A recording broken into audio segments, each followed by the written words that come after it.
안녕하세요. 카카오 맵기획 파트의 파트장 김태엽입니다. 저희 파트는 카카오 맵, 카카오 버스, 그리고 카카오 지하철의 서비스 기획을 맡고 있습니다. 오늘은 파트장이 아닌 한 프로젝트의 PM으로서 사례를 말씀드리고자 합니다. 저와 같이 프로젝트를 이끌어가는 분들에게 자그마한 도움이 되길 바랍니다. 제 경험이 모든 프로젝트에 답이 되지는 않겠지만 카카오 맵은 저런 걸 중요시하는구나. 저런 방법도 또 하나의 방법이 될 수 있겠구나. 라는 아이디어를 얻어가시는 자리가 되기를 희망해 봅니다. 당신을 좋은 곳으로 이끌어줄 지도. 카카오맵의 미션입니다. 앱스토어에서 이미 보신 분들도 있을 것 같습니다. 코로나19로 어려운 이 시기에 좋은 곳이란 어디일까요? 평소라면 레트로 감성이 물씬 풀기는 카페일 수도 있지만 팬데믹 시대에는 아닐 겁니다. 모든 것이 불확실하고 모든 것이 불안한 이 시기에 카카오맵이 할 수 있는 것이 무엇인지 고민했습니다. 그때 마침 공적 마스크 정보를 공공 데이터로 구축한다는 소식을 들었습니다. 심지어 그 재고를 실시간으로 알려줄 수 있다고 하여 카카오맵이 이 데이터를 활용한다면 팬데믹 시대에 더 많은 사람들을 좋은 곳으로 이끌어줄 수 있다고 확신했습니다. 이에 공적 마스크 재고 프로젝트를 바로 시작했습니다. 이미 모두 카카오맵으로 경험해 보셨을 테지만 혹시나 한 번도 못 보신 분들이 있을 수 있어 간단히 서비스를 소개해 보고자 합니다. 카카오맵 공적 마스크 서비스의 개괄적인 모양은 이렇습니다. 먼저 각 마스크 판매처에서 재고 현황을 직접 입력해 주십니다. 판매처 종사자분들이 이때 정말 많이 고생을 하셨습니다. 이분들 덕분에 저희가 서비스를 하고 또 시민들이 마스크를 얻을 수 있었습니다. 정말 감사하다고 다시 한번 말씀드리고 싶습니다. 두 번째로 이렇게 집계된 현황 데이터가 공공 API로 구축되었습니다. 마지막으로 저희는 이 공공 API를 받아 카카오맵의 모바일 앱, PC, 모바일 웹에서 서비스했습니다. 이렇게 구축된 서비스는 카카오맵뿐만 아니라 카카오톡, 다음, 카카오티에도 적용되었습니다. 카카오맵 입장에서 이 프로젝트가 큰 도전이었던 이유는 카카오맵 앱이 모두 네이티브로 구성되어 있기 때문입니다. 만약 하이브리드 앱이거나 웹앱이었다면 공공 API를 활용해 안정적으로 데이터를 카맵에 보여줄 수 있도록 백단 작업에만 집중했을 것입니다. 그러나 카카오맵은 백단 작업을 하는 동시에 안드로이드, iOS를 별도로 개발하고 배포하여야 했습니다. 더불어 PC와 모바일 웹까지 모두 5일 안에 끝마쳐야 했습니다. 또 하나의 큰 도전은 공공 포털 API가 공개되기 전에 앞서 말씀드린 작업이 모두 끝나 있어야 한다는 점이었습니다. 미래에 나올 API를 상상해가며 기획, 디자인, 개발을 해야 했습니다. 이런 환경에서 과연 완성도 높은 서비스를 우리가 내놓을 수 있을까 고민이었습니다. 가장 중요한 건 속도였습니다. 속도는 보통 어느 프로젝트나 중요한데요. 이번에는 특히나 남달랐습니다. 앞서 말씀드린 고민과 걱정을 해결할 유일한 도구였습니다. 모든 의사결정의 기준이 속도가 되었습니다. 프로젝트 속도를 높이기 위해서는 세 가지가 필요하다고 생각했습니다. 첫째는 빠른 실행과 수정의 반복입니다. 끊임없는 액션과 피드백을 의도했습니다. 둘째는 커뮤니케이션입니다. 활발한 커뮤니케이션을 통해 앞서 말씀드린 빠른 수정이 지속적으로 이루어지도록 했습니다. 그리고 마지막으로 이 모든 것을 실행할 구성원들의 몰입과 헌신이 뒷받침되어야 합니다. 프로젝트의 성공을 위해 속도가 가장 중요하다고 말씀드렸는데요. 그래서 모든 단계에서 완전한 결과물을 만들기보다 빠르게 만들고 빠르게 수정하기로 결정하였습니다. 이른바 삽질이라고 불리는 반복 수정 작업이 끊임없이 이루어졌습니다. 미래에 나올 API를 상상하며 부족한 기획서를 만들고 리뷰했습니다. 그 리뷰를 듣고 부족한 디자인이 나오고 이어서 부족한 개발 빌드가 나왔습니다. 테스트를 통해 개선점을 찾아내고 부족한 부분을 메꿨습니다. 그리고 이 과정을 반복하고 또 반복했습니다. 서비스가 오픈하기 10분 전까지도 수정하고 또 수정했습니다. 정말 너무 힘들었는데요. 하지만 완벽보다는 부족하더라도 빠르게 만들고 빠르게 수정하기로 결정한 것이 결국은 압도적인 프로젝트 속도를 가져왔다고 생각합니다. 말씀드렸다시피 실행과 수정의 끊임없는 반복이었습니다. 저희는 그저 최대한 빠르게 해보고자 합의했을 뿐입니다. 되돌아보니 하루에도 수없이 많은 스프린트를 시행한 모습이 되었습니다. 덕분에 속도뿐만 아니라 수정하는 과정에서 서비스의 완성도도 자연스럽게 같이 올릴 수 있었습니다. 결과적으로 격정적인 애자일 프로젝트가 되었습니다. 이것이 저희가 짧은 기간에 카카오맵의 iOS, 안드로이드, PC 웹, 모바일 웹, 그리고 카카오톡과 다음 서비스까지 모두 대응할 수 있었던 원동력입니다. 속도를 위해 두 번째로 필요한 건 구성원 간의 커뮤니케이션이 매우 활발해야 한다는 점이었습니다. 이 프로젝트가 처음부터 끝까지 각자의 집에서 진행되었는데요. 저희가 2월부터 원격 근무를 시작했습니다. 대화는 메신저로 하고 결과물은 파일로 주고받았으며 회의는 화상으로 하였습니다. 이런 환경의 변화가 처음에는 커뮤니케이션을 어렵게 하여 프로젝트 속도를 떨어뜨릴 것이라고 생각했습니다. 특히 이 프로젝트에는 관련 인원이 정말 많았습니다. 기획, 디자인, 개발뿐만 아니라 대외 커뮤니케이션, 홍보, QA와 같이 다양한 분야의 전문가들이 함께했습니다. PM으로서 과연 이 많은 사람들과 과연 원격으로 프로젝트를 빠르게 할 수 있을까가 큰 고민이었습니다. 실제로 저희가 면대면으로 만난 적이 단 한 번도 없습니다.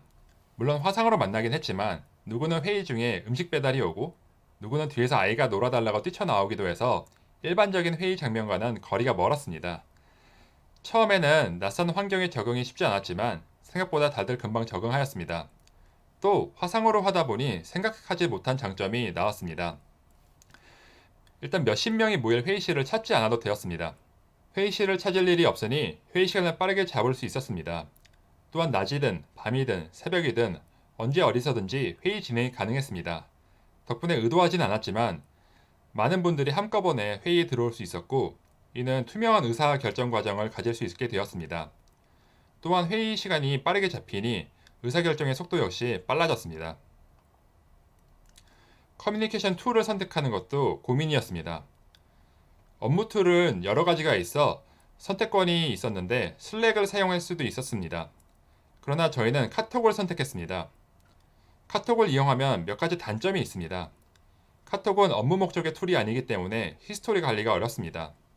또한 단톡방에는 하나의 스레드만 있는 구조이기에 여러 컨텍스트가 섞일 수 있습니다.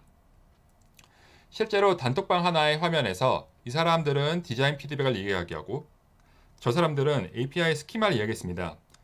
또한 다른 사람들은 배포 시간을 동시에 얘기했습니다.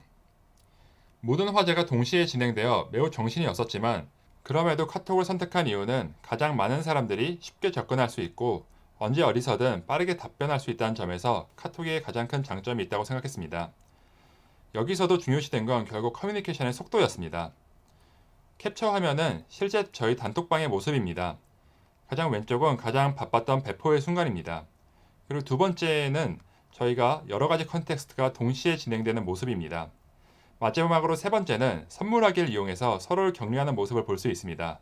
개인적으로 이 랜덤 선물하기를 추천드리는데요. 저 선물하기를 단톡방에 쏘는 순간 텐션이 매우 올라갑니다. 저도 저기서 커피를 득템했던 기억이 납니다. 다음은 단톡방의 대화량 추이입니다. 저희가 수요일에 배포했는데요. 그래프가 토요일부터 시작된다는 점이 좀 무섭습니다. 토요일, 일요일, 월요일, 화요일, 그리고 수요일에 가장 높은 대화량을 보입니다. 모두 아시다시피 배포 직전이 가장 긴박하고 정신없습니다.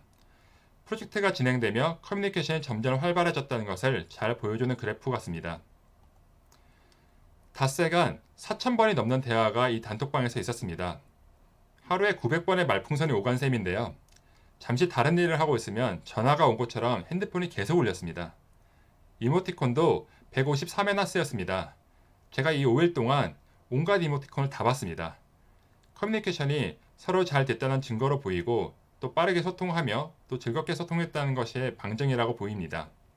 매우 고된 프로젝트임에도 단톡방 분위기가 매우 화목했습니다. 이런 화목함이 힘든 상황에서도 서로 잘 버티게 해준 힘이라고 생각합니다. 이런 특징은 얼마나 웃었는지로 나타낼 수 있을 것 같아 웃은 횟수를 세어봤습니다. 세상에는 크로 웃은 사람과 흐로 웃는 사람이 있어서 둘 다 세었습니다. 이게 단 5일 동안 웃은 숫자입니다. 보시다시피 정말 많이 웃은 것을 볼 수 있습니다. 이렇게 해서 만든 서비스의 대표 화면들입니다. 먼저 마스크 판매처를 검색했을 때 마스크 재고 현황, 업데이트 시점을 일목요연하게 보여주었습니다. 또 지도만으로도 대략적인 정보를 알 수 있도록 준비했습니다. 다음은 판매처 상세 화면인데요. 전체 프로젝트에서 이 부분을 구현할 때가 가장 어려웠습니다. 구매 조건이 요일마다 달랐고 또 이 구매 조건이 수시로 바뀌었습니다. 따라서 이 부분을 네이티브 앱에서 동적으로 제어해야만 했습니다. 다음은 초기 화면입니다. 이 부분은 UX, UI적인 고민이 컸습니다. 듣고 계신 분들께서는 저 조그만 버튼 하나 넣는데 무슨 고민이냐 라고 생각하실 수도 있습니다. 지도 서비스에서는 지도가 가장 핵심 컨텐츠입니다. 핵심 컨텐츠를 가리는 UI에 대해서 언제나 고민이 많았습니다. 여러 실험 끝에 플로팅 버튼을 활용하기로 결정하였고 결과적으로 사용자로부터 좋은 평가를 받는 UX였습니다. 사용자에게 필요한 정보를 쉽고 빠르게 제공하는 것이 좋은 UX라는 것을 다시 한번 느낄 수 있었습니다. 이런 정보가 카카오톡과 다음 포털 등에서도 쉽게 찾아볼 수 있도록 준비했습니다. 이 화면들은 카카오맵의 내부 배너와 톡 채널 메시지의 모습입니다. 일반적으로 서비스 배너에 대해 사용자들이 큰 거부감을 느끼는데요. 위의 배너와 메시지는 모두 카카오맵이 지금까지 진행하였던 어떤 이벤트나 프로모션보다도 긍정적인 반응을 얻었습니다. 다시 한번 유저들에게 필요한 정보를 제공하는 것이 서비스의 본질이라는 점이 떠올랐습니다. 일반적으로 저는 기획자들에게 프로젝트를 시작할 때 그 예상 성과와 그 성과를 어떻게 측정할 것인지에 대해 집요하게 묻는 편입니다. 부끄럽게도 제가 직접 진행한 이 프로젝트에서는 스스로에게 그렇지 못했습니다. 프로젝트를 시작할 때 성과 측정을 생각하기보다는 사명감에 가까운 마음으로 시작했습니다. 하지만 진심이 통한 것인지 서비스가 성장할 수 있는 계기가 된 부분이 있어서 공유해 보려고 합니다. 먼저 정량적으로는 사용성이 많이 증가했습니다. 그리고 엄청나게 긍정적인 피드백들을 얻었습니다. 저희 내부 지표 시스템의 결과인데요. 평소 대비 카카오맵에서 마스크 관련 검색이 28만 배 증가했습니다. 사람들이 엄청난 관심을 보였다는 것을 알 수 있습니다. 이분들이 모두 마스크를 잘 구했길 바랍니다. 또 마스크 품귀 현상이 해소되면서 점차 검색량이 줄어드는 것을 보실 수 있습니다. 신기하게도 신규 사용자가 늘었습니다. 저희가 이 프로젝트를 오픈하고 어떤 마케팅비를 집행하지도 않았습니다. 노란색을 보시면 오픈 직후에 신규 사용자가 확 늘었다는 것을 알 수 있습니다. 특이한 부분은 사실 파란색인데요. 조금 감소했던 신규 사용자가 며칠 후에 오픈 직후만큼 늘었습니다.